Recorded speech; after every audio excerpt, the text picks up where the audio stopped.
કેવલ હંસો સાત કેવલ સારે બોલો જો બધા આજુબાજુ સૌને સાત કેવલ સારે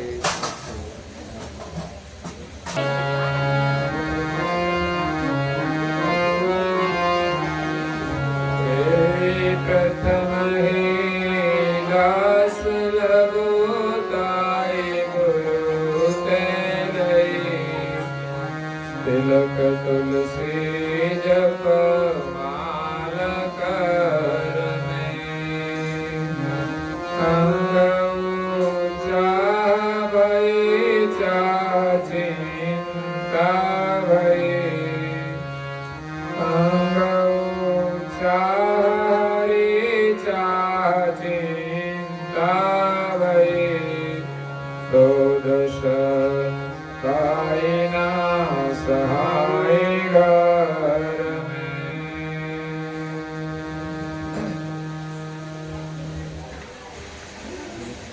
જ્ઞાન સંપ્રદાયના આદ્ય સ્થાપક કૈવલ વેદતા પરમ વિશેષાંશ પરમ ગુરુ શ્રીમદ કરુણાસાગર મહારાજ વિશ્વભરના મનુષ્ય તનુધારી ચૈતન્ય અંશોને સંબોધીને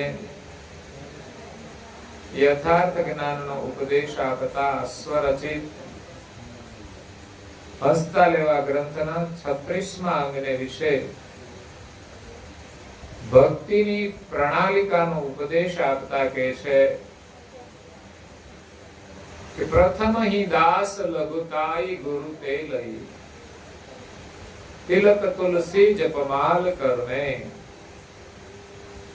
અંગ ઉત્સાહ હરી ચાહ ચિંતા ભઈ દોદશ ધાય ના સહાય ઘરને ભક્તિની શરૂઆત ક્યાંથી થાય છે? જો કે સૌપ્રથમ ભક્તિની શરૂઆત કરવા માટે આપણી પાસે જ્ઞાન હોવું જરૂરી છે. કરુણાસાગર મહારાજ આ વિશ્વની અંદર યથાર્થ જ્ઞાન લઈને આવ્યા છે. જ્ઞાનના પ્રકાર છે.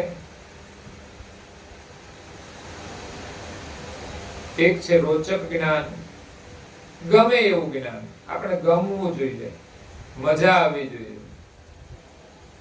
જેમાં મનોરંજન પણ હોય. તો રોચક જ્ઞાન, આ દુનિયામાં વિશેષ પ્રભાવ રોચક જ્ઞાનનો હોય છે. શ્રોતાઓને શું ભાવે છે એ પીરસવું એ રોચક જ્ઞાન છે. બીજું છે ભયાનક જ્ઞાન. જીવોને ધર્મ માર્ગે વાળવા માટે ભયાનક જ્ઞાન આપવામાં આવે છે કે તમે આ કામ નહીં કરો તો તમારે નરકમાં જવું પડશે. મરણ પાછળ ખાટલો ના કાઢ્યો તો શું થાય? પછી એની અધોગતિ થાય એવું માને, એમ ભય બતાવે કે તમે આ કર્મકાંડ નહીં કરો તો તમારું કલ્યાણ નહીં થાય, નરકમાં જવું પડશે. ઘણી વખત તો લોકો એટલા બધા ભયભીત થઈ જતા હોય છે, લોકો ભયભીત કરી દેતા હોય છે. ઘણીવાર આપણે સાંભળીએ છીએ, જોઈએ છીએ, પેલા પેમ્પલેટો છાપતા હતા કે આ પત્રિકા બીજાને આપણે વંચાવવી, વેચવી, નહીં વેચે તો આને આટલું નુકસાન જશે, આ માતાજી એને કોપાયમાન થશે, કંઈ પણ એવું લખેલું જ હોય અંદર. માતાજીએ તો સંદેશ ના મોકલ્યો હોય કે તમે આ કામ કરો અને નહીં કરો તો હું કોપાયમાન થઈશ. પણ લખનારા લોકો હોય છે, પત્રિકાઓ છાપે. અત્યારે મોબાઈલનો જમાનો આવ્યો એટલે મોબાઈલની અંદર મેસેજ આવે કે આ મેસેજ તમે 10 જણાને ફોરવર્ડ કરજો, નહીં તો તમારું નુકસાન થશે.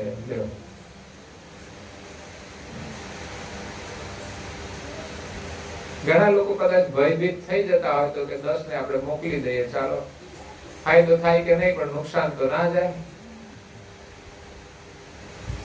એટલે ઘણા લોકો ભક્તિ ભયથી કરતા હોય છે. એટલે આવી રીતે આપણે ભયભીત થઈને કંઈ પણ કર્મ કરીએ એનાથી આપણું કલ્યાણ થતું નથી. ભય શા માટે? આપણે સારું કામ કરવાનું છે, સાચું કામ કરવાનું છે, એમાં ભય ના હોવો જોઈએ. પ્રેમથી કરવાનું છે, સમજીને કરવાનું છે. ત્રીજું એક પરચાઓનું જ્ઞાન છે. દુનિયામાં પરચાઓ, ચમત્કાર સાંભળીને લોકો શ્રદ્ધા રાખે છે, એનું વધુમાં વધુ ચાલે છે. કથાઓમાં પણ પરચા આપ્યા હોય કે ના આપ્યા હોય, પણ પરચાઓનું વર્ણન કરે એટલે લોકોને શ્રદ્ધા જોડાઈ જાય કે બસ આવું કરો તો આપણું કામ થઈ જશે. બનાવટી પરચાઓ પણ હોય છે.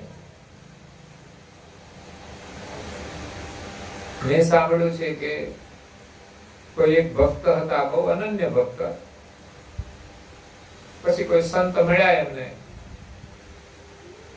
એટલે એમના આગળ એ રજૂઆત કરે છે કે અમારા દાદા તો છે ને બહુ જ પાપ કર્યા છે, એટલે નક્કી નરકમાં ગયા છે. એનો ઉદ્ધાર કેવી રીતે કરવો?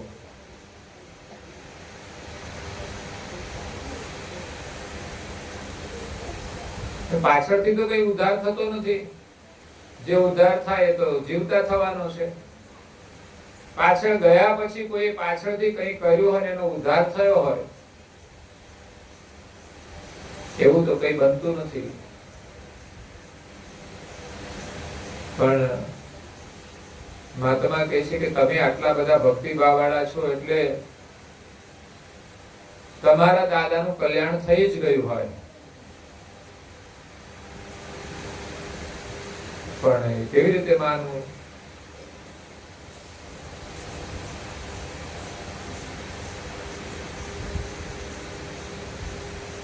તો એમ કે છે કે અહીંયાથી તમે કંઈ પણ કરો એના દ્વારા એનું કલ્યાણ થઈ જાય છે. અહીં કરીએ આ સારી વસ્તુ છે, સારું તમે કરો એના માટે સારું છે, યત કિંચિત પુણ્ય મળી શકે છે. પણ જે પાપ કર્યા હોય એમાંથી એનો ઉદ્ધાર તો ના થઈ શકે. એટલે એમણે તો પછી પરચા અને ચમત્કારની વાતો આપી અને એના મનની અંદર ઠસાવી દીધો કે તમારા જે પિતૃ ગયા છે એની 7 પેઢી તરી ગઈ છે. ઘણી વાર લોકો એમ કહેતા હોય છે કે કોઈ કુળની અંદર કોઈ ભક્ત હોય કે સંત હોય, એ ભક્તિ કરે એટલે એની 7 પેઢી તરી જાય. પરંતુ કર્મના સિદ્ધાંત પ્રમાણે તો દરેકને પોતાના કરેલા કર્મ ભોગવવા પડે છે. એના પાછળ સારું કરો એ સારું છે કે એનું કંઈક યત કિંચિત પુણ્ય એને મળી શકે, અને વિશેષ તો કરનારને જ લાભ થાય છે. પણ એના નિમિત્તે થાય એનો યશ એને મળી શકતો હોય છે. પરંતુ એમ માને 7 પેઢી તરી જાય, એ બધી ભ્રામક માન્યતાઓ છે. પરચાની અંદર પણ લોકોમાં બહુ જ અંધશ્રદ્ધા હોય છે. પરમ ગુરુ તો જીવ માત્રનું કલ્યાણ કરવા માટે આવ્યા છે, તે યથાર્થ જ્ઞાન લઈને આવ્યા છે. એમણે જે સંપ્રદાયની સ્થાપના કરી એનું નામ પણ જ્ઞાન સંપ્રદાય રાખ્યું છે. આમાં ક્યાંય તમને અજ્ઞાન જોવા મળશે નહીં, ક્યાંય અંધશ્રદ્ધા જોવા મળશે નહીં. યથાર્થ જ્ઞાન જેવું છે તેવું, ક્યાંય કોઈ પ્રકારનો સંશય ન રહે એવા પ્રકારનું જ્ઞાન. બાકી દુનિયામાં બહુ જ બધી કથાઓ ચાલતી હોય છે, એની અંદર આપણને વાતે વાતે પ્રશ્ન થાય એવી કથાઓ હોય છે. પરચા અને ચમત્કારોની વાતો પણ એવી જ હોય છે. એટલે પરમ ગુરુ યથાર્થ જ્ઞાન લઈને આવ્યા છે. પરમ ગુરુજીએ દરેક જ્ઞાનનો આદર કર્યો છે. કે માનો કે ભયાનક જ્ઞાન હોય કે ભાઈ તમે પાપ કરશો તો નરકમાં જશો એટલે પાપ કરવું જોઈએ નહીં, બરાબર છે. લોકોને ભય પમાડવો જોઈએ અને ભય પામીને પાપ ન કરે તો સારું છે. બીજું પરચા જ્ઞાન છે. લોકોને ધર્મ માર્ગે જોડવા માટે કંઈક એવા પરચાઓ કહેવામાં આવતા હોય છે કે લોકોની ધર્મમાં શ્રદ્ધા થાય. જે અધર્મના માર્ગે ચાલે છે, જે બિલકુલ ધર્મને માનતા નથી, એને ધર્મમાં માત્ર જોડવા માટે આ પરચાઓ આવશ્યક છે. પરચાની વાત કરીએ ત્યારે જુઓ ને, શ્રાવણ મહિનામાં તો કેટલા બધા વ્રત આવે. આમ તો અષાઢ મહિનાથી શરૂ થઈ જાય છે ગૌરી વ્રત, એમાં શ્રાવણ મહિનામાં પણ વધુ વ્રત હોય છે. અને આખા વર્ષ દરમિયાન ઘણા બધા વ્રતો આવે છે, એમાં વધુમાં વધુ વ્રતો બહેનો જ કરતા હોય છે.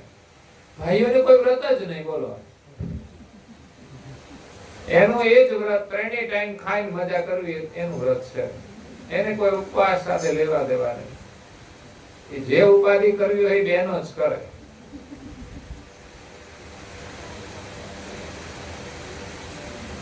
બહેનો ઉપવાસ કરે એ કેટલી મોટી વસ્તુ છે. ભાઈઓને ઘરમાં સંદેશ આપે છે કે બહેનો ખાવાની વસ્તુમાં ઉપવાસ કરે છે, તમે ન ખાવાનો જે કચરો છે એમાં તો ઉપવાસ કરો. પણ ઘરની અંદર એક એક નંગ તો મળે ને મળે. ભાગ્યે જ કોઈ એવો પરિવાર હોય કે એમાં કોઈ સદસ્ય વ્યસનનું સેવન ન કરતો હોય. પણ બહેનો તમે કોઈ એવું સારું વ્રત કરો કે ભાઈઓના વ્યસન છૂટી જાય. હજુ તમારા વ્રત કાચા લાગે છે મને. વડ સાવિત્રીનું વ્રત, સાવિત્રીએ જે વ્રત કર્યું એના પતિને એમણે મૃતકમાંથી જીવિત કરી દીધો. તમે કમસે કમ એક વ્યસન તો છોડાવી દો એક વ્રતથી. વ્રતની સફળતા તમે જરા પરીક્ષા તો કરી જુઓ કે આપણું વ્રત બરાબર છે કે કેમ.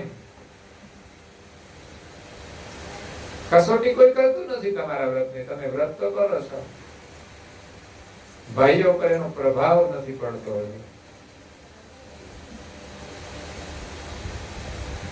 બહુ જાતના વ્રતો છે એ ક્યાંથી આવ્યા?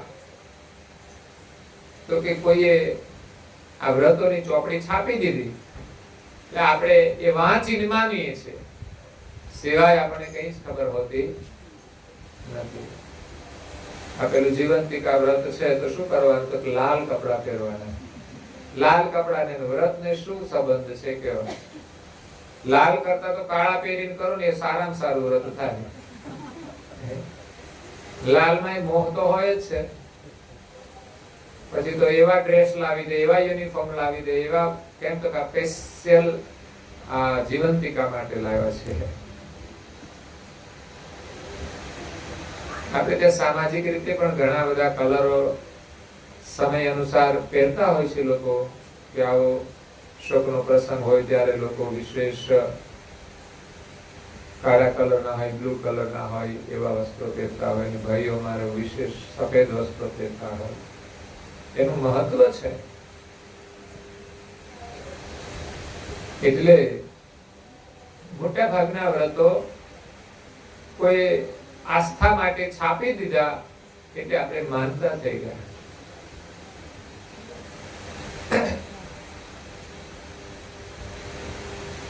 પણ સાચા જે વ્રતો છે એ કોઈ કરતું નથી.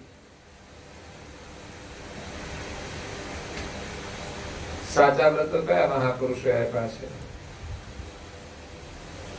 સાચું બોલવું. કોઈ તો વ્રત કરે. રોજ સાચું બોલવાનું વ્રત ના લે તો એક દિવસ માટે તો લઈ શકે ને, કે આજે તો મારે ખોટું બોલવું જ નથી. એક દિવસ માટે પણ કોઈ વ્રત તો લેજો કે આજે મારે જૂઠું બોલવું નથી, આજે મારે સાચું જ બોલવું છે. એટલે ઘણા બધા વ્રતોની માન્યતાઓ એમ જ આવી છે. એક પેલું વ્રત આવ્યું છે, તમને તો ખબર છે, કડવા ચોથ. કયા શાસ્ત્રમાંથી આવ્યું છે મને ખબર નથી, પણ કઈ સિરિયલ હોય કે પિક્ચર હોય ક્યાંકથી આવેલું છે એવું મને ખબર છે. એમાં બધા જ એક્ટરો પણ માને છે. એટલે એક્ટરો માને એટલે આખી દુનિયા માને એને. બોલો, વ્રતનું મહત્વ શું, કે વ્રતનો લાભ થાય છે કે નહીં એ કોઈ નથી જોતું. બસ આપણે તો વ્રત કરવું. આજે તો અમારે કડવા ચોથ છે. શું કરવાનું? તો કે ચાયણીમાંથી ચાંદાને જોવાનો,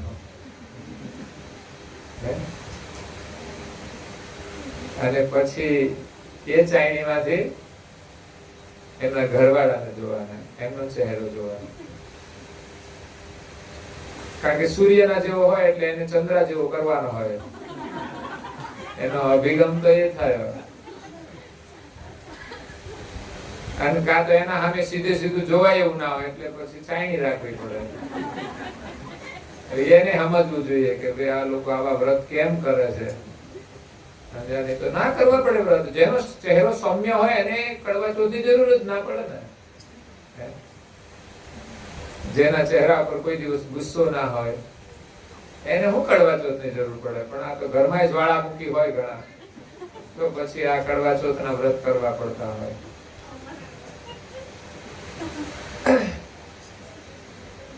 એક હીરો અને હિરોઈન, એમાં હિરોઈને વ્રત કર્યું કડવા ચોથનું, તો હીરો કે મારે કરવું છે. એ જો આપણા માટે વ્રત કરતા હોય તો આપણે એના માટે કરવું જ જોઈએ ને. આનું નામ પ્રેમ કહેવાય. પણ જાગ્યો છે કોઈ ભાઈઓનો પ્રેમ કે બહેનો અમારા માટે વ્રત કરે છે તો અમે પણ એના માટે વ્રત કરીએ. કે ગૌરી વ્રત કરે તો આપણે જે ગૌરા વ્રત આવતો હોય એ કરીએ. એ વ્રત તો સરખું જ કરવાનું. એવું કઈ નહીં કે ભાઈ એમાં આપણામાં કઈ જુદું હોય. એ જેમ કરે એમ જ આપણે કરવાનું, એમના માટે કરવાનું. ખરેખર તો પરિવારની અંદર એકબીજાના પૂરક થઈને જ આપણે જીવવું જોઈએ. ધાર્મિક ક્રિયાઓમાં પણ એ આપણા માટે કશું કરે તો આપણે એમના માટે અવશ્ય કરવું જોઈએ. તો અહીંયા દિવ્ય પરમ ગુરુ આપણને ભક્તિનો સાચો માર્ગ બતાવે છે કે પ્રથમ અહીં દાસ લઘુતાઈ ગુરુ તે લઈ. પહેલા ચરણની અંદર તો આપણે દાસાતન ભાવ ધારણ કરવાનો છે. લઘુતા ભાવ, દાસ ભાવ. મેં જોયું છે નાના સમાજની અંદર, એમાં એક ખાસ પંચાલ સમાજ છે તમારો. હું તો લગભગ આ બાજુના વિસ્તારમાં બધાના ઘરે જાઉં છું, પણ દરેકના સ્વભાવ છે ને બહુ વિનમ્ર હોય છે. અને એવા પરિવારોની અંદર, ઘરની અંદર શાંતિ પણ હોય છે. અને દાસાતન ભાવ હોય ત્યાં ભક્તિ હોય છે. દાસાતન ભાવ વિના ભક્તિ થઈ શકતી નથી. ભક્તિનો પહેલો ગુણ છે દાસાતન ભાવ, વિનમ્રતા. દરેકની સાથે વાત કરીએ તો બહુ વિનમ્રતા. વિનમ્રતાથી જ્યારે વાત કરે ત્યારે એની વાણીનો જે સ્વર છે એ પણ બહુ જ ધીમો હોય છે. અને ઘણાના ઘરમાં તો લોકો વાતો કરતા હોય એમ લાગે કે લડે છે. બોલો, વિચાર કરો એની વાણી કેવી હશે. એ વાતો કરતા હોય છતાં એમ લાગે લડે છે. એ વાણીની અંદર દેખાતું હોય છે. વિનમ્રતાની અંદર વાણી બહુ જ કોમળ હોય છે, બાળકના જેવી હોય છે. એની અંદર પ્રેમ હોય છે. અને એ સંસ્કાર એના પરિવારની અંદર પણ વારસામાં આવતા હોય છે. એટલે ભક્તિ કરવા માટે પ્રથમ આપણામાં દાસાતન ભાવ જોઈએ. ગુરુના શરણે જવા માટે દાસાતન ભાવ જોઈએ. જેનામાં અહંકાર છે ક્યારે જીવનમાં ગુરુના શરણે જઈ શકતો નથી, ગુરુ ધારણ કરતો નથી, કે કોઈ સંતને વંદન કરી શકતો નથી.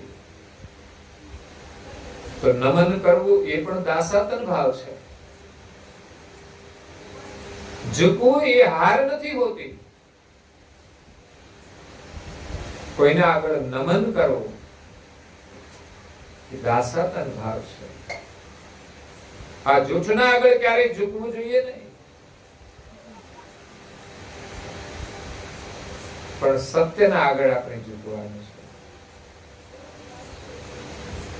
તો દાસાતન ભાવ હશે, નમ્રતા હશે, તો આપણી અંદર જ્ઞાન આવશે, ભક્તિ આવશે.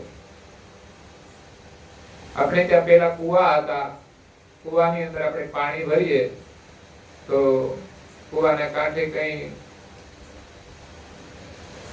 ગરગડી હોય કે ના હોય, એમ જ ડોલ અંદર નાખીએ, પણ એ ડોલ જો સીધી રહે ને તો એમાં પાણી પ્રવેશ કરતું નથી.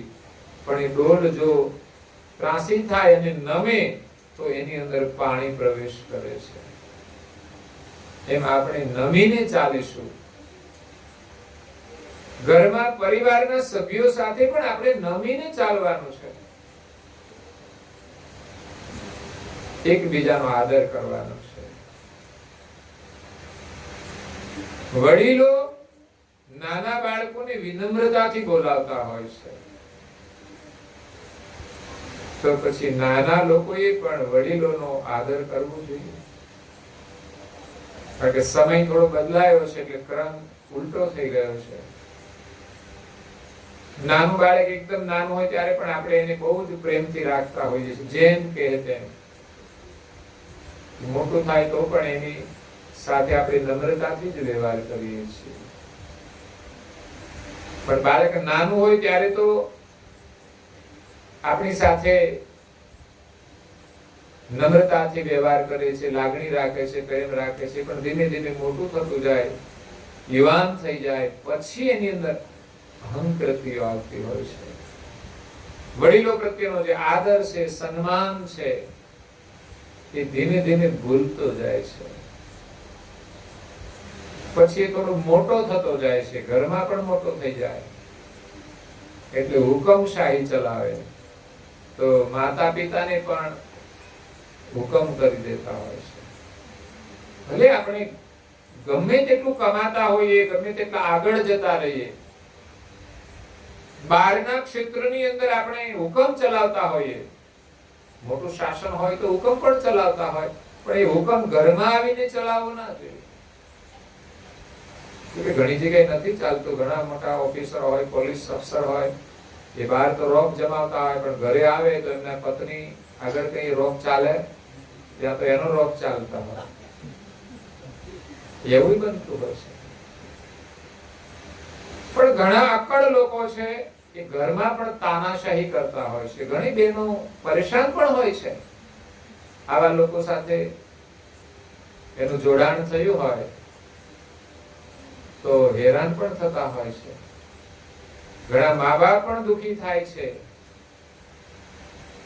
તો દીકરા હોય કે દીકરીઓ, લોકો એમ માને છે કે દીકરીઓ તોફાન કરે જ નહીં, એવું માને છે લોકો. દીકરાને જેટલી દીકરીઓને જેટલી લાગણી હોય છે એટલી દીકરાને નથી હોતી, એવું માને છે લોકો. પણ દીકરીઓને ક્યાંય રહેવાનું હોય, સાથે રહેવાનું હોય તો એની કસોટી થાય.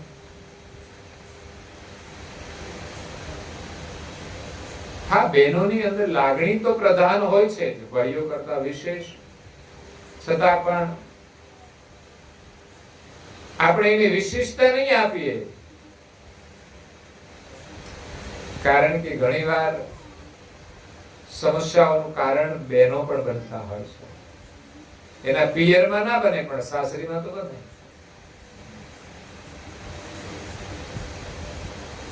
એટલે બહુધા જે સમજદાર બહેનો છે એ ઘરમાં તો કોઈ સમસ્યા નથી. એવા પરિવારોની અંદર તો શાંતિ હોય છે. પણ બધી જ જગ્યાએ ઝઘડાનું કારણ પુરુષો જ હોય છે એવું નથી હોતું.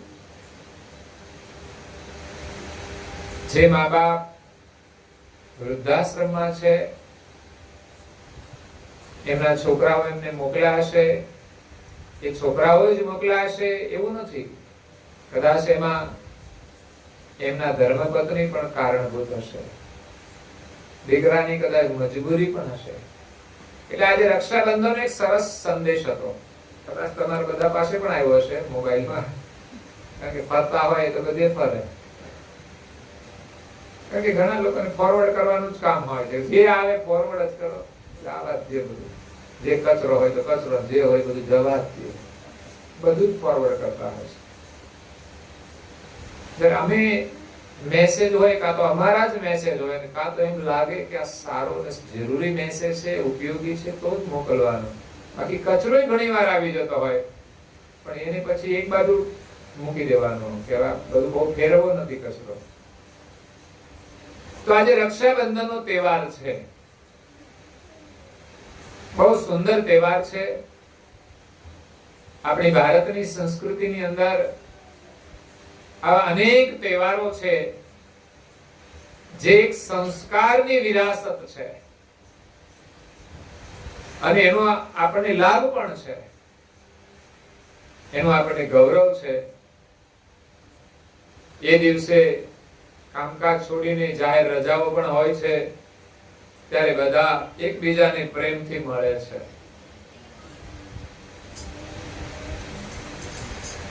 ભાઈઓ બહેનો એકબીજાને મળે તો એક તો સરસ ભોજન બનાવીને ખવડાવે, એની ખુશી વ્યક્ત કરે. રક્ષાનો એક દોરો બાંધે છે જમણા હાથે, એની રક્ષા માટે સંકલ્પ કરે છે. તો બહેનો ભાઈઓની રક્ષા કરે, એના માટે એ રક્ષાબંધન છે. પણ બદલામાં કંઈક આપવાનું પણ હોય છે. બેન એને મીઠું મોઢું કરાવે છે કે નહીં? મીઠાઈ આપે છે.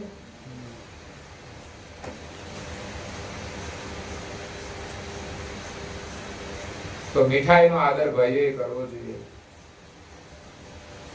કે જે મુખમાં તમે બેનના હાથની મીઠાઈ ખાવશો, પછી મુખમાં કચરો નાખવો જોઈએ. આવો આદર કરતા આપણે શીખીએ. આ બધા તહેવારો આપણે બહુ શુભ સંદેશ આપે છે. ઘણી બહેનો માગણી પણ કરતી હોય છે કે ભાઈ આજથી તું આ વ્યસન છોડી દે. કારણ કે આજે વ્યસનો પણ નાના વ્યસનથી માંડીને ભયંકર વ્યસનો આવ્યા છે, ભયંકર, જીવનને બરબાદ કરનારા હોય છે. તો બેનને થોડું દુઃખ થાય તો વળી એને મુખે પણ કહી દે કે આજે તું આ છોડી દે. અને ભાઈઓ એટલા સમજદાર હોવા જોઈએ કે સમજીને એને છોડી દેવું જોઈએ. આવા તહેવારોના દિવસે તમારે સંકલ્પ લેવો જોઈએ, પ્રેમના પ્રતીક રૂપે, કે આજથી હું આ છોડી દઉં છું. તો બેન ભાઈની રક્ષા બાંધે છે, એ બદલામાં ઈચ્છે છે કે તું મારી રક્ષા કરજે, બસ, બીજું કઈ ના જોઈએ. આમ તો મોટા ભાગે તો બહેનોની રક્ષાની જવાબદારી ભાઈઓની હોય છે. અસુરક્ષિત તો બહેનો છે, ભાઈઓ તો ગમે ત્યાં રખડતા હોય, એને કઈ પ્રોબ્લેમ નથી. પણ હવે દેખાય છે ખરો કે ભાઈઓની સુરક્ષાની પણ જરૂર છે. કારણ કે આજે બહાર રખડીને પણ લોકો બગડે તો છે જ નહીં. કચરો ખાય છે એ બગાડ તો છે, ખાવાનું ખાય, ન ખાવાનું પણ ખાય. ન ખાવાની અંદર નાની પડીકીથી માંડીને મસાલા ખાય છે, એનાથી વધારે શરાબનું સેવન કરે છે. ઘણા લોકો માંસાહારનું સેવન કરે છે, કોઈ વળી ઈંડા ખાય છે. કોઈ વસ્તુ ખાવા જેવી નથી. એટલે ભાઈઓ બહાર જઈને બગડે છે. એટલે એના માટે પણ સુરક્ષાની જરૂર છે. બહેનો રાખડી બાંધે ત્યારે સંકલ્પ કરવો જોઈએ કે આજથી આ વસ્તુ છોડી દઉં. અગર તો બેન જે કહે તે કરવું જોઈએ. એ દિવસે બેન તમને જે કહે એ તમારે કરવું જોઈએ. એમાં તમારી સુરક્ષા છે. એ સાચો પ્રેમ છે. બાકી કઈ સારી વસ્તુ લાવીને આપી દે બેન ખુશ થઈ જાય એ તો કઈ ટકવાની નથી. ઠીક છે, આનંદ છે, એકબીજાનું મન એમાં પણ ખુશ રહેતું હોય છે, પણ સાચો આનંદ તો બેન જે કઈ કહે એ વાતને તમે સ્વીકારી લો, એમાં સાચો આનંદ છે. એટલે રક્ષાબંધન નો તહેવાર આપણને બહુ જ ઉમદા સંદેશ આપી જાય છે. તો ભાઈઓની અને બહેનોની બંનેની રક્ષા થાય એના માટેનો આપણો આ તહેવાર છે. તો ખાસ ભાઈઓ વ્યસનથી સુરક્ષિત રહે અને બહેનો ફેશનથી સુરક્ષિત રહે. કારણ કે ફેશનથી પણ ભાઈઓનું પતન થાય છે. એટલે આપણા માટે તો કોઈ એક જ ભાઈ નથી. જેટલા પુરુષો છે બધા જ ભાઈઓ છે, વડીલો છે, એ બધાની રક્ષા આપણે કરવાની છે.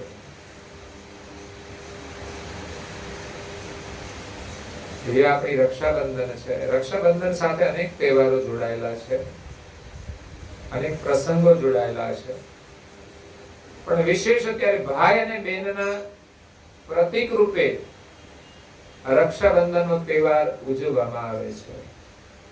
રક્ષાબંધન એટલે રક્ષા માટે જે સૂત્ર બાંધવામાં આવે એ રક્ષાબંધન કહેવાય. તો એની સાથે તો અનેક કથાઓ જોડાયેલી છે. ઇતિહાસની અંદર અનેક રીતે એ રક્ષાબંધનની ઉજવણી થયેલી છે. એક પ્રસંગ તો મહાભારતમાં આવે છે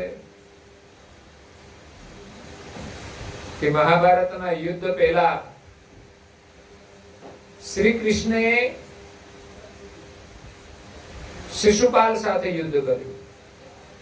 શિશુપાલ બહુ જ અવિવેકી વ્યક્તિ હતો. એને બોલવાનો વિવેક નહોતો. એટલે જ્યારે ત્યાં સભાની અંદર બેઠા હતા પાંડવોને ત્યાં, અને શિશુપાલ શ્રી કૃષ્ણને જેમ ફાવે તેમ બોલતો હતો. પણ એને વરદાન હતું કે 100 એની ભૂલને માફ કરશે અને 100 ઉપર 101મી થશે તે દિવસે એનો બદલો લેશે. 100 અપશબ્દનો પ્રયોગ કર્યો ત્યાં સુધી શ્રી કૃષ્ણ કશું જ ન બોલ્યા, કશું જ ન કર્યું. પણ 101મો જ્યારે અપશબ્દનો પ્રયોગ કર્યો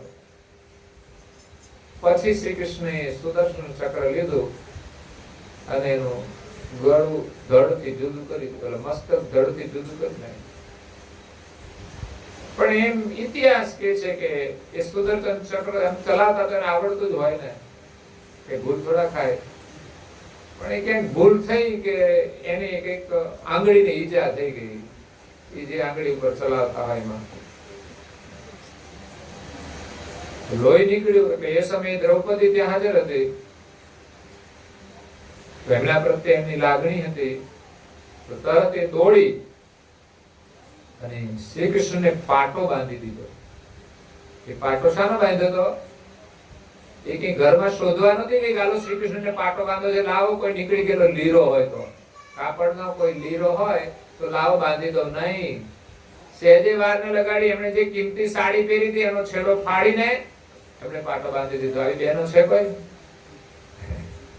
કિંમતી સાડી પહેરી હોય અને એ જ સમયે સાડીને ફાડીને એનો પાટો બાંધી દે, કદાચ જીવ હાલે કે નહીં ખબર નહીં. સૂજ પડે કે નહીં એ ખબર નહીં. સૂજે પડવી જોઈએ. નહીં તો આપણે વિચારીએ કે ઘરમાં કઈ કપડું હોય તો લાવો, ના હોય તો કે શું કરીશું. એને સૂજ પડે કે આપણી પાસે તો છે પહેરેલું, એમાંથી જ છેડો ફાડી બાંધવાનું છે. દ્રૌપદીએ માત્ર એક લીરો બાંધેલો હતો, એની અંદર અનેક ધાગા હતા. આખર કપડું તો ધાગાનું બનેલું હોય છે, દોરાનું બનેલું હોય છે. ત્યારે શ્રી કૃષ્ણ એને કહેલું કે એક એક જે ધાગા છે આ કપડાની અંદર, આ પાટાની અંદર, એનું વળતર તને ચૂકવીશ. અને એ જ પ્રસંગ આગળ જતા ઇતિહાસમાં બન્યો. એટલે કદાચ શ્રી કૃષ્ણ એના નિમિત્ત બન્યા હશે કે જ્યારે કૌરવોની સભાની અંદર પાંડવો જુગારની અંદર હારી જાય છે, રાજપાટ અને છેવટે દ્રૌપદી પણ હારી જાય છે. ક્યારેક આપણા મનમાં પ્રશ્ન તો થાય કે ભાઈ આ દ્રૌપદીને હારી ગયા છે, એને એમણે જુગારમાં મૂકી હશે. વિચાર તો આવે. પણ ઘણા ભાઈઓ શરાબ પીવે છે તો ઘરનું બધું વેચી મારે છે ને, એ તો પછી અમને વેચી મારે. એને પછી કઈ ભાન રહેતું. પણ આ તો પાંડવો હતા, સજ્જન કહેવાતા હતા. મનમાં પ્રશ્ન તો થાય જ. પાંડવોની પાસે આટલી પણ બુદ્ધિ નહોતી કે એમની પત્નીને એમને જુગારમાં ન મૂકવી જોઈએ.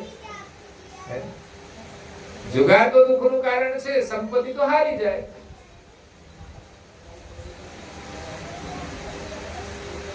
પણ સત્યના ખાતર હરિચંદ્રને, તારામતી અને એમનો પુત્ર રોહિત એ પણ વેચાયા હતા. પણ અહીંયા તો થોડો પ્રશ્ન રહેતો જ હોય છે. તો હારી ગયા પછી દુશાસને એમનો બદલો લીધો. દુર્યોધને એનો બદલો લેવા માટે કે દ્રૌપદીને લાવીને એના શિરનું હરણ કરો. આ પ્રશ્ન, એમાં પાછા બીજા ઘણા પ્રશ્નો ઉભા થાય કે કેવા કેવા મોટા મોટા મહારથીઓ ત્યાં બેઠા હોય ને બોલી ન શકે. એ કેવું, એ કેવી ભક્તિ. ખોટું થતું હોય છતાં બોલી ન શકે, એ કેવો ધર્મ. તો એનું અપહરણ થાય છે. અને એ સમયે એમણે જે રક્ષાના દોરા બાંધેલો હતો, જે શ્રી કૃષ્ણને પાટો બાંધેલો હતો, એને એક એક તાર એના માટે સાડી બનીને એમણે તેમના ચારિત્ર્યની રક્ષા કરી છે. અને કળિયુગની અંદર વધુમાં વધુ રક્ષાની જરૂર તો ચારિત્ર્યની છે. સ્ત્રી હોય કે પુરુષ હોય, એના ચારિત્ર્યનું રક્ષણ થાય એવી જ આપણે મનોકામના કરવી જોઈએ. વિશેષ બહેનો મર્યાદા પ્રધાન છે તો એને સ્વયં પોતાના ચારિત્ર્યનું રક્ષણ કરવાનું છે. અત્યારે ફેશનનો જમાનો તો છે. ગામડામાં તો હજુ લોકો પરંપરાઓને અનુસરે છે, સંસ્કૃતિ અનુસાર વસ્ત્રો પરિધાન કરે છે. જે નવો જમાનો આવ્યો છે એના માટે થોડા પ્રશ્નો થતા હોય છે. એને ચારિત્ર્યનું બહુ મહત્વ નથી હોતું. જેવી ફેશન આવે એવા કપડા પહેરવાના. આ ફેશન બદલાય, સમય પ્રમાણે વસ્ત્રો પણ બદલાય, પણ મર્યાદાઓનો ખ્યાલ રાખવો જોઈએ. પણ ધીમે ધીમે ચારિત્ર્ય ભ્રષ્ટ થતું જાય છે. એટલે રક્ષાના દોરા કામ કરતા નથી. એટલે માત્ર પછી તહેવાર આપણા માટે લૌકિક બની જાય છે. જો એના આધ્યાત્મિક મહત્વને સમજીને આપણે ઉજવીએ તો ચોક્કસ એનો લાભ થાય છે. એટલે અહીંયા રક્ષાબંધન સાથે અનેક પ્રસંગો જોડાયેલા છે. કુંતા માતાએ પણ અભિમન્યુને રાખડી બાંધી હતી કે યુદ્ધની અંદર પણ એની રક્ષા થાય એના માટે પણ દોરાઓ બંધાતા. એકવાર દૈત્યોએ દેવો પર ચડાઈ કરી. એની અંદર જ્યારે સ્વર્ગ ઉપર એમણે જીત મેળવી લીધી. ઇન્દ્ર હારી ગયો. તો ઇન્દ્ર પરેશાન થઈ ગયો કે દૈત્ય તો બહુ બળવાન છે, હું એની સામે લડી શકું એવી કોઈ મારી ક્ષમતા નથી, તો શું કરવું?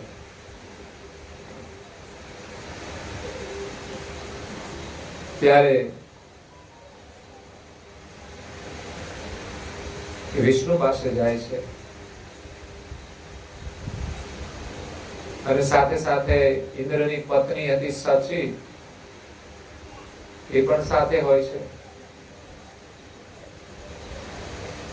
કે મારા પતિની રક્ષા માટે કંઈક રસ્તો બતાવો. ત્યારે એમને રસ્તો બતાવ્યો કે તારા પતિને તું રક્ષાનું કવચ બાંધી દે, બ્રાહ્મણો પાસે સંસ્કારિત કરીને મંત્રોચ્ચાર કરીને, તો દોરો માત્ર દોરો નથી દેતો, જ્યારે મંત્ર સાથે એ બંધાય ત્યારે એ આપણા માટે સુરક્ષાનું કવચ બની જાય છે. અને ઘણા લોકો નથી જાત જાતના દોરા બાંધતા, કઈ મુશ્કેલીઓ હોય તો જે દોરા બાંધતા હોય એની પાસે જે વિજ્ઞાન હોય એ પ્રમાણે મંત્રીને આપતા હોય છે. કોઈ માદળિયા આપે, કોઈ દોરા આપે, જેની જે માન્યતા હોય લોકો બાંધતા હોય છે. એમાં સત્યતા કેટલી તો ભગવાન જાણે, કારણ કે એ તો માત્ર શ્રદ્ધાનો જ વિષય છે, એની અંદર કઈ જ્ઞાન નથી હોતું. એટલે અમુક ટકા સાચું હોય ને અમુક ટકા અંધશ્રદ્ધા પણ ચાલતી હોય છે. બીજાનું જોઈને દેખાદેખી પણ લોકો દોરા બાંધવાનું શરૂ કરી દે, એની દુકાન ચાલે, કે દુનિયામાં શ્રદ્ધાળુ લોકો તો છે જ. એટલે આપણે સમજીને કામ કરવું પડે. આપણે જ્યાં ગુરુ પરંપરા છે એમાં પણ રક્ષાનો સંબંધ જોડાયેલો છે. ગુરુ મંત્રથી આપણા ગળામાં કંઠી બાંધીએ છીએ તો એક રક્ષાનું કવચ જ છે. જો આપણી શ્રદ્ધા હોય તો એ મંત્ર આપણી રક્ષા કરતો હોય છે. નિયમપૂર્વક આપણે એને ધારણ કરીએ તો ચોક્કસ આપણી રક્ષા થાય છે. તો પહેલા પગથિયાની અંદર દિવ્ય પરમ ગુરુ કહે છે કે પહેલા પગથિયામાં તમે ગુરુના શરણે જાઓ. ગુરુ ધારણ કરો એટલે કપાળમાં તમારે તિલક કરવું, લગ્ન કરો એટલે કપાળમાં સેતો પૂરવો પડે બહેનોને, ભાઈઓને કઈ નહીં. ભાઈઓ પરણેલા છે કે કુંવારા છે કેમ ખબર પડે? કઈ જ ખબર નહીં. બહેનોની ઓળખ છે, એની સુરક્ષા પણ છે. હા, કપાળમાં ચિહ્નો ધારણ કર્યા હોય એટલે કોઈની કુદૃષ્ટિ પણ એના પર ન પડે. એ પણ એક શણગારનું જ મહત્વ છે. શણગાર માત્રથી લોકોની દ્રષ્ટિમાં પરિવર્તન આવી જાય છે. એટલે શણગારનું મહત્વ છે ભક્તિની અંદર. ગુરુ કર્યા છે એના પ્રતીક રૂપે અને ગૌરવ માટે આપણે તિલક ધારણ કરવું જોઈએ. અને હાથમાં જપમાળા લઈને જપ કરવું જોઈએ. ગુરુ આપણે મંત્ર આપે છે કોઈ સામાન્ય વસ્તુ નથી. જે મહાપુરુષે સાધના કરી એના ફળ સ્વરૂપે જે અનુભવ થયો એમાંથી ને મંત્ર મળ્યો છે અને એ રસ આપણને આપે છે. ડોક્ટર આપણને દવા આપે તો આપણે વિશ્વાસ રાખી નથી પીતા, નહીં તો આપણે જાતે કંઈક દવા ના શોધી કાઢીએ, પણ આપણને ખબર નથી. આ તો બધા જે જાણકારો છે એનું સંશોધન કરી એનો રસ લઈ એનો અર્ક લઈ અને પછી આ દવાઓ બનાવે છે. અને પછી ડોક્ટરો એનો અભ્યાસ કરીને આપણને આપે છે. ડોક્ટરો બનાવતા નથી પણ અભ્યાસ કરીને આપણને આપવાનું કામ કરે છે. એમ અમે થોડો અભ્યાસ કરીએ છીએ ને અમને એમ થાય કે આ દવા સારી છે તો કોઈને આપીએ. બનાવી છે તો પરમ ગુરુ શ્રીમદ કરુણાસાગર મહારાજ. પણ અમને ખબર પડી કે આ દવાની અંદર આ ગુણ છે, તો આ પ્રકારની બીમારી હોય તો એમાં આ દવાનું સેવન કરવું જોઈએ. લોકો ઘરમાં દુખી તો છે, પણ છતાંય દવા પીતા નથી. ઘણા લોકો રોગી હોય, બીમાર હોય, દવાખાને જાય, દવાઈ લઈ આવે, થોડી પીવે અને પછી ના પણ પીવે. એટલે આજકાલ તો તમે મફત દવા આપો ને તો તેનું કોઈ મહત્વ જ નહીં.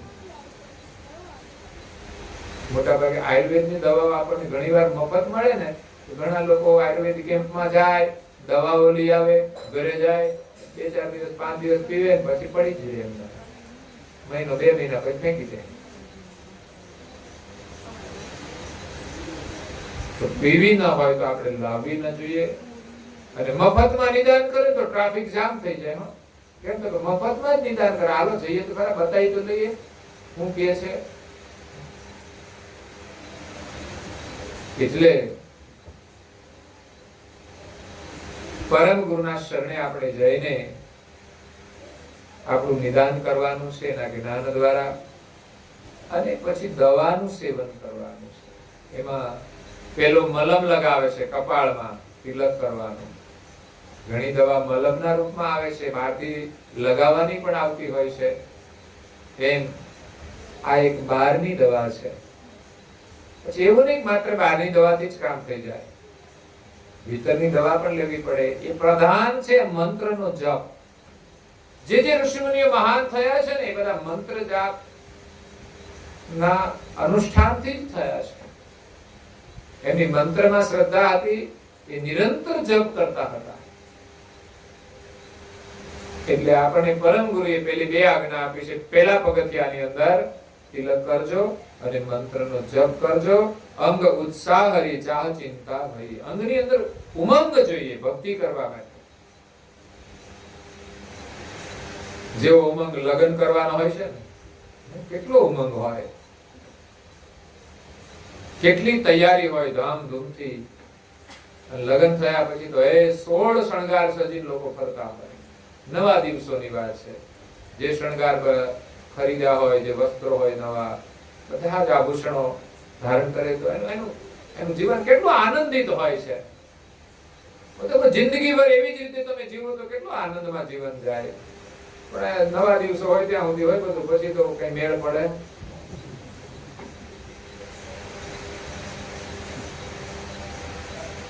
એટલે અંગની અંદર એક ઉત્સાહ હોય છે દાંપત્ય જીવનનો. એટલે શણગાર તો થોડા ઘણા ઓછા થઈ જાય, પણ પરિવારની અંદર પ્રેમ તો હોય છે કે નહીં? ક્યાંક ક્યાંક એ પણ થોડા સમય પછી ડાઉન થઈ જાય છે. પહેલા તો એક દાંપત્ય પ્રેમ હતા આજીવન સુધી, એવા ને એવા. અને હવે તો 6 મહિના પછી તો મોઢા પકડવા માંડે છે. ઘરમાં જુઓ તો ઘણી વાર તો બીજા બહારના લોકો આવ્યા હોય ત્યારે પણ પ્રદર્શન કરતા હોય છે. અમે ઘણી વાર કોઈના ઘરે જઈએ તો આપણને દર્શન થઈ જાય કે આમાં અનુબંધ તો લાગે જ છે. થોડી વાતચીત ઉપરથી ખબર પડી જાય. કારણ કે પ્રકૃતિ સ્વભાવ છે ને એ કઈ છુપાતો નથી. સામાન્ય વાતમાં એ બહાર ઝલકતો જ હોય છે. એટલે અંગની અંદર ઉત્સાહ, જેમ લૌકિક જીવનની અંદર ઉમંગ અને ઉત્સાહ હોય છે તો લોકો સવારથી સાંજ સુધી મહેનત કરે છે, એમ ભક્તિનો પણ એવો ઉત્સાહ હોય છે કે ચાહ ચિંતા વહી અંગ ઉત્સાહ હરી ચાહ. હરિને મળવાની ચાહના, જેમ પતિને મળવાની એક ચાહના હોય છે, ત્યારે તો ચોરી કરીને પણ લોકો મળી લેતા હોય છે. લગ્ન પહેલા તો બધા ચોરીઓ જ કરતા હોય છે. હવે તો પરમિશન મળી ગઈ છે એટલે હવે ચાલે છે બધું. બાકી ઘણી બધું છૂપું છૂપું કામ ચાલતું હોય છે. આ કેવી ચાહના હોય છે. એના માટે એ ચિંતન કરતા હોય ક્યાં મોકો મળી જાય.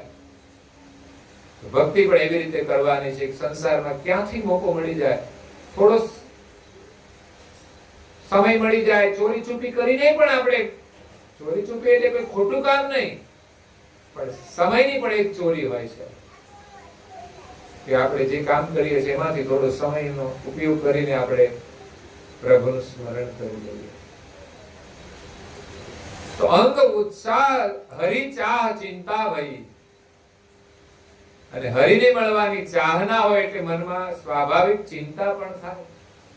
એ ચિંતા એ ઉપાધિ વાળી નથી હોતી, પણ એક ચિત્તવન રૂપી ચિંતા હોય છે.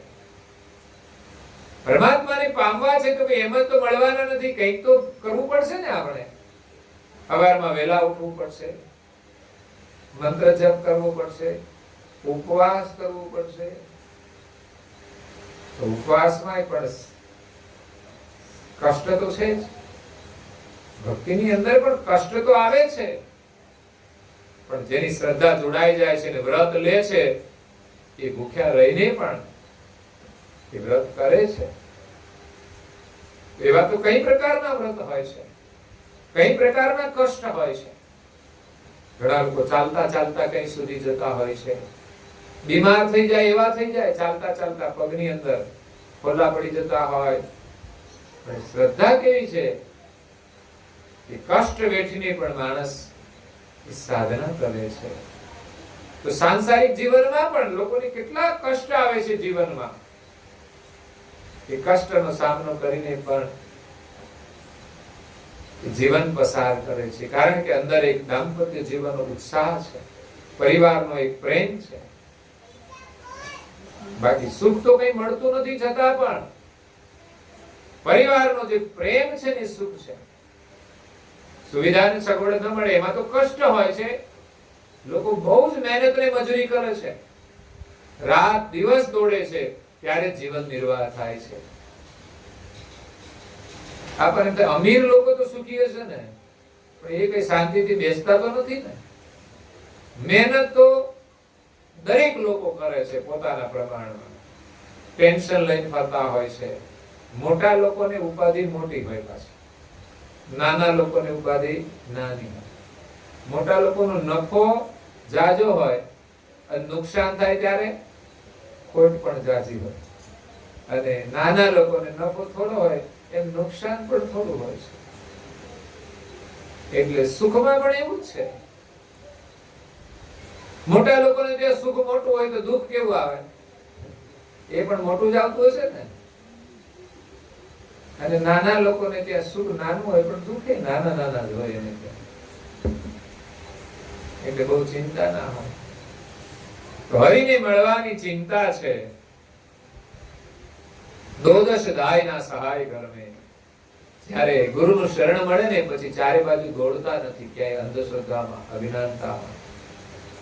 ગુરુના જ્ઞાન દ્વારા પછી પરમેશ્વરને પામવા માટે બસ એક એનું ભજન કરે છે. એક પતિ નક્કી થઈ જાય ને પછી એ સ્ત્રી ચારે બાજુ દોડશે નહીં કોઈ પુરુષોની પાછળ. કેમ? હવે એના એક ધણી નક્કી થઈ ગયા છે. અહીંયા લક્ષ્ય એ છે કે જ્યારે ક્યાંય સંબંધ ના જોડાય ત્યારે ચારે બાજુ દોટો દેતા હોય. બધાને આમ ચોઈસ મળે એટલે બધાની સાથે રિલેશન જોડાતા હોય. પણ જ્યારે વ્યભિચાર થઈ જાય, સંબંધ નક્કી થઈ જાય, પછી એ સંબંધ કોઈની સાથે જોડાતો પછી ઠીક છે બીજા કોઈ પણ રિલેશન હોય, ખરેખર તો અમુક વિકૃતિઓ છે વર્તમાન સમયની. આજે ભાઈઓ અને બહેનોની અંદર જે સંબંધો હોય તો એક રિલેશન ના હોય છે, કુટુંબ ના હોય. એ સિવાયના જે સંબંધો છે, મિત્ર છે, અમારા મિત્ર, ફ્રેન્ડ આવ્યા છે, ફ્રેન્ડ આવ્યા છે.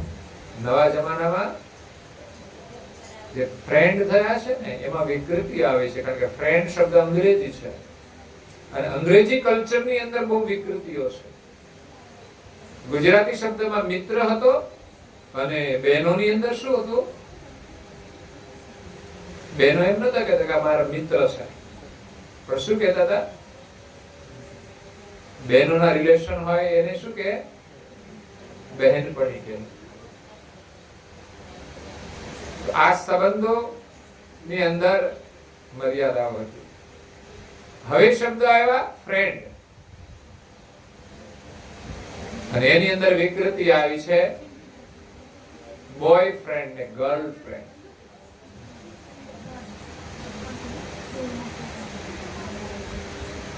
એટલે વિજાતી સંબંધ. કે ખરેખર આપણા સંસ્કૃતિનું કલ્ચર નથી. આપણી સંસ્કૃતિમાં આ પ્રકારના રિલેશન હતા જ નહીં અને જરૂર પણ નથી હોતી, પણ આ વિકૃતિઓમાંથી જોડાયેલા સંબંધો છે અને એની અંદર વિકૃતિઓનું સર્જન પણ થતું જ હોય છે. એટલે આવી વિકૃતિઓથી સાવધાન રહીને જો આપણે જીવનમાં સુખી થવું હોય તો જે કુટુંબના સંબંધો એની સાથેના રિલેશન હોય છે, એ સિવાય આજે કોલેજની અંદર ભણતા હોય એટલે બહુ બધા મિત્રો હોય, ફ્રેન્ડ હોય, ફ્રેન્ડ. પછી જન્મદિવસ ઉજવે ને ત્યારે બધાને બોલાવે ત્યારે ખબર પડે કે આ તો બધું ભેળસેળ વાળું છે. એની અંદર બોલાવે, એમના છોકરાઓ તો હોય જ ફ્રેન્ડ, પણ ગર્લફ્રેન્ડ ને પણ પાછા આમંત્રણ આપે ત્યારે ખબર પડે કે આ બધા એના ફ્રેન્ડ આવ્યા છે. પણ આગળના જીવનની અંદર પછી છોકરીઓમાં પણ એ પ્રકારના સંબંધો હોય છે, એમાં પણ વિકૃતિઓ આવે છે અને એના દાંપત્ય જીવનની અંદર સમસ્યાઓ ઊભી થતી હોય છે. એટલે સાવધાન રહીને પવિત્ર સંબંધ રાખવા જોઈએ, જે સંબંધ કાયમી માટે પવિત્ર જ રહે. એ સિવાય વિકૃતિઓના જે સંબંધો છે એને છોડીને આપણે જે ધર્મ સંબંધિત હોય એવા સંબંધો રાખવા. તો અહીંયા ભક્તિની અંદર પણ પરમ ગુરુ કહે છે કે એક પતિ નક્કી થઈ જાય, ગુરુ નક્કી કરી, ગુરુના જ્ઞાન દ્વારા એક સર્જનહારની આપણે ઓળખ થઈ જાય, પછી આ સંસારમાં ક્યાંય આપણે ભટકવું પડતું નથી. તો વિશેષ ભક્તિનું આ પહેલું પગથિયું છે. બીજા પગથિયે આપણે ક્યારે પગ મૂકીએ? જ્યારે પહેલા પગથિયામાં આપણે સ્થિર થઈએ ત્યારે. આપણે પગથિયા ચડીએ છીએ ત્યારે પહેલો પગ આપણે પહેલા પગથિયા ઉપર મૂકીએ, એના પર બરાબર આપણો પગ સ્થિર થાય પછી બીજો પગ આપણે બીજા પગથિયા પર મૂકી શકીએ. એ પ્રમાણે ક્રમશઃ ભક્તિના માર્ગે આપણે આગળ વધવાનું હોય છે. અહીંયા દિવ્ય પરમ ગુરુએ છેક પરમાત્મા સુધી પહોંચવાના 5 પગથિયા બતાવ્યા છે. જો પહેલા પગથિયાની અંદર દાસાતન ભાવ હશે, ગુરુની આજ્ઞા પાડીશું અને હરિને મળવાની ચાહના હશે, તો એ પછી ક્યાંય બીજે દોડશે નહીં. એના જીવનનો એક જ લક્ષ્ય પરમેશ્વરની પ્રાપ્તિ કરવાનું બની જાય છે. હા, એનું દાંપત્ય જીવન હોય, એ પરિવારની એની લૌકિક ફરજ હોય, એ નિભાવીને આપણે ભક્તિ કરવાની છે. પણ આપણા જીવનનો એક લક્ષ્ય બને કે બસ આ મનુષ્ય જીવન મળ્યું છે તો લૌકિક ફરજમાંથી જે પણ સમય મળે એ સમય આપણે પરમેશ્વરની પ્રાપ્તિ કરવા માટે જે પુરુષાર્થ કરવાનો હોય એમાં લગાવો. એમાં વિભિન્ન પ્રવૃત્તિઓ હોય છે અને લૌકિક કાર્ય કરીએ એની સાથે સાથે પણ આપણે પ્રભુનું સ્મરણ કરી શકીએ છીએ, પ્રભુને પામવાનો પુરુષાર્થ પણ કરી શકીએ છીએ. ઘણા લૌકિક કાર્યો પણ એવા હોય છે કે તમે એવી ભાવનાથી કરો કે લૌકિક કાર્ય પણ તમારું ભગવાનની પૂજા બની જાય. એ પ્રમાણે આપણે પરમ ગુરુની ભક્તિ કરીને આપણા જીવનને સફળ કરવાનું છે. સદગત આત્મા જે ઈચ્છાબા છે કે અહીંયા પોતાનું ખૂબ જ સાદગીપૂર્ણ જીવન જીવીને બાળકોને જે સંસ્કાર આપીને ગયા છે, વારસામાં તે સંસ્કારનો આપણે આદર કરીને વારસામાં જે પરમ ગુરુની ભક્તિ પણ મળી છે બાળકોને, દીકરાઓની, દીકરીઓને, એ જ જીવનની સાચી મૂડી છે. એમાં અમારા જયંતિભાઈ પરમ ગુરુના અનન્ય ઉપાસક, જૂના વડીલ, જ્યાં પણ સત્સંગનો લાભ મળતો હોય ત્યાં સુધી આજે પણ હજુ એ સમય કાઢીને લાભ લે છે. એ બહુ જ એની મોટી મૂડી છે. બાકી તો બંગલાવાળા સ્મશાને જવાના, અને નાના ગામડાની અંદર રહેવા વાળા પણ સ્મશાને જવાના છે, બધાને એક જ જગ્યાએ જવાનું છે. અને જશે ત્યારે એમાંની કોઈ વસ્તુ એ સાથે લઈ જ જઈ શકતા નથી.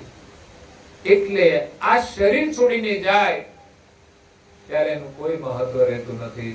ત્યારે અમીર અને ગરીબ બંને સરખા થઈ જાય છે. પણ જીવનમાં જે જીવ્યા છે એમાં એમણે જે કંઈ પ્રભુના સ્મરણની મૂડી કમાયા છે, સેવાની મૂડી જે ભેગી કરી છે, સંસ્કારનું જે ધન છે એ સાથે આવનારું છે. અને જયંતિભાઈ એમણે પરમ ગુરુની કૃપાથી એ સંપત્તિ ભેગી કરી છે. અને બાળકોને પણ વારસાની અંદર જે સંસ્કાર આપ્યા છે એ ખરેખર આશીર્વાદરૂપ છે. આજે ઈચ્છાબા જ્યારે શરીર છોડીને ગયા છે, પરિવારને છોડીને ગયા છે, ત્યારે એની પાછળ આપણે જે સત્સંગ પારાયણ કરીએ છીએ એ બહુ જ ઉમદા કાર્ય છે. માતાના ઋણમાંથી છૂટવા માટેનું ઉત્તમ કાર્ય છે. એ સિવાય લાખ પ્રયત્નો કરવા છતાંય, લાખ દાન કરવા છતાંય આપણે એના ઋણમાંથી છૂટી શકતા નથી. દરેક પરિવારમાં આ સ્થિતિ હોય છે. માતા પિતાના ઋણમાંથી છૂટવું, એમાંય માનું ઋણ વધારે હોય છે એમ કે છે. તો પરમ ગુરુની સેવા ભક્તિ કરીને આપણે એના ઋણમાંથી છૂટવાનું છે. પરિવારને ખાસ આજના પ્રસંગે પ્રાર્થના છે, નિવેદન છે કે સદગત આત્માને આપણે આજે સત્સંગ દ્વારા જે શ્રદ્ધાંજલિ આપી છે એ સાચી શ્રદ્ધાંજલિ છે. અને પરમ ગુરુ એ આત્માને એમના ચરણમાં નિવાસ આપે, પુનઃ એને મનુષ્યનું જીવન પ્રદાન કરે અને એમની ભક્તિ પ્રાપ્ત થાય. એથી વિશેષ આપણે કઈ જ ઈચ્છા નથી રાખતા. નામ તો એની ઈચ્છાબા છે, પણ એક પ્રધાન ઈચ્છા બસ પરમ ગુરુની ભક્તિ કરવાની. અને આપણે બધા જ જીવનમાં એ સંકલ્પ કરીએ કે જે સદગત આત્મા જાય છે આપણને સંદેશ આપીને જાય છે કે એક દિવસ આપણે જવાનું છે, તો જે કરવાનું હોય કરી લેજો, બાકી બધું છોડીને જવાનું છે. જે છોડીને જવાનું છે એની પાછળ બહુ સમય ન બગાડતા, બહુ જ દોડધામ ન કરતા, પણ જે કંઈ મળ્યું હોય એના દ્વારા આપણે જે લઈ જવાનું છે એ મૂડી કમાઈને આપણે જવાનું છે, કે જેથી પુનઃ આપણને કમસે કમ મનુષ્યનું જીવન મળે અને પરમ ગુરુનું શરણ મળે. એ સિવાય બીજી કોઈ અંતિમ ઈચ્છા રાખવી નહીં. સદગત આત્મા પરમ ગુરુ એના શરણમાં સ્થાન આપે અને પરિવારજનોને સહાનુભૂતિ આપે. આવેલા જે સૌ સગા સંબંધીઓ છે સૌના પર પરમ ગુરુની કૃપા વરસતી રહે અને સૌ પરિવારજનો સુખી થાય. સૌની પરમ ગુરુ આજે રક્ષાબંધનના દિવસે રક્ષા કરે. અને ખાસ તો રક્ષા આપણા દેશની રક્ષા હોય છે, જે જવાનો દેશની રક્ષા માટે છે, એના માટે પણ આપણે પ્રાર્થના કરીએ કે જે દેશની રક્ષા માટે પોતે પોતાનું જીવન કુરબાન કરે છે એવા સૈનિકોની પણ તમે રક્ષા કરજો. આજે વિશ્વની અંદર જે આતંકવાદ છે એ આપણે જોઈએ છીએ કે આખી દુનિયાને પરેશાન કરે છે. તો એવા આતંકીઓથી આપણું અને આપણા દેશનું અને આખી દુનિયાનું રક્ષણ પરમ ગુરુ કરે એવી પ્રાર્થના સાથે અહીંયા આપણે કથાને વિરામ આપીએ. અસ્તુ સત્યવંત સાહેબ જય જય જય જય જય જય જય જય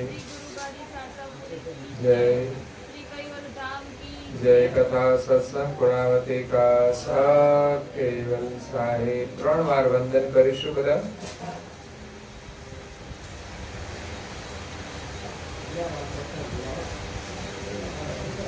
કેવલ હંસો સત કેવલ સાહેબ આજુબાજુ સૌને સત કેવલ સાહેબ.